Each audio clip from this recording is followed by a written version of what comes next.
চাঁদপুরের কচুয়ায় নারী ও শিশুদের প্রতি সহিংসতা বন্ধে গণপ্রতিরোধ ও সচেতনতামূলক র্যালি ও সমাবেশ অনুষ্ঠিত হয়েছে।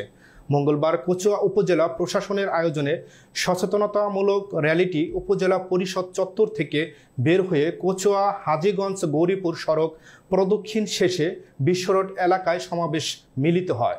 আহসান হাবিব সুমনের প্রতিবেদনে বিস্তারিত।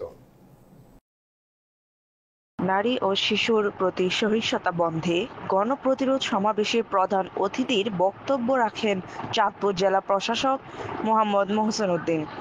এ সময় তিনি বলেন, নারী ও শিশুর প্রতি সহিংসতা বন্ধে সামাজিকভাবে গণপ্রতিরোধ ও সচেতনতার মাধ্যমে নারী ও শিশু নির্যাতন প্রতিরোধ করা সম্ভব হবে।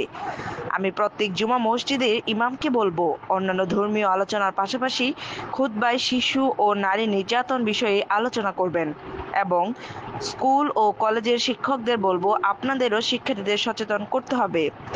কচুয়া উপজেলা নির্বাহী অফিসার মোহাম্মদ হেলাল চৌধুরীর সভাপতিত্বে এ সময় নারী ও শিশুদের প্রতি সহিংসতা বন্ধে গণপ্রতিরোধ ও সচেতনতামূলক কার্যাবলী ও সমাবেশ অংশগ্রহণ করেন উপজেলা সহকারী কমিশনার ভূমি বাপ্পি দত্ত রনি, কচুয়া থানার অফিসার ইনচার্জ আজিজুল ইসলাম, উপজেলা কৃষি কর্মকর্তা কৃষিবিদ মেজবা উদ্দিন, উপজেলা সমাজ সেবা কর্মকর্তা নাহিদুল ইসলাম, কচুয়া প্রেস ক্লাবের সাধারণ সম্পাদক অধ্যাপক এমদাদুল্লাহ সহ আর অনেকে।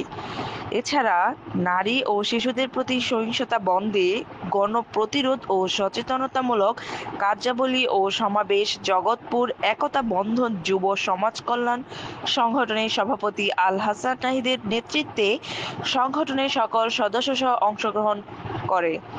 কচুয়ায় বিশ্ব রোড এলাকায় নারী ও শিশুর প্রতি সহিংসতা প্রতিরোধে কার্যাবলী ও সমাবেশ প্রধান অতিথির বক্তব্য দিচ্ছেন চাঁদপুর জেলা প্রশাসক মোহাম্মদ মোহসেন উদ্দিন।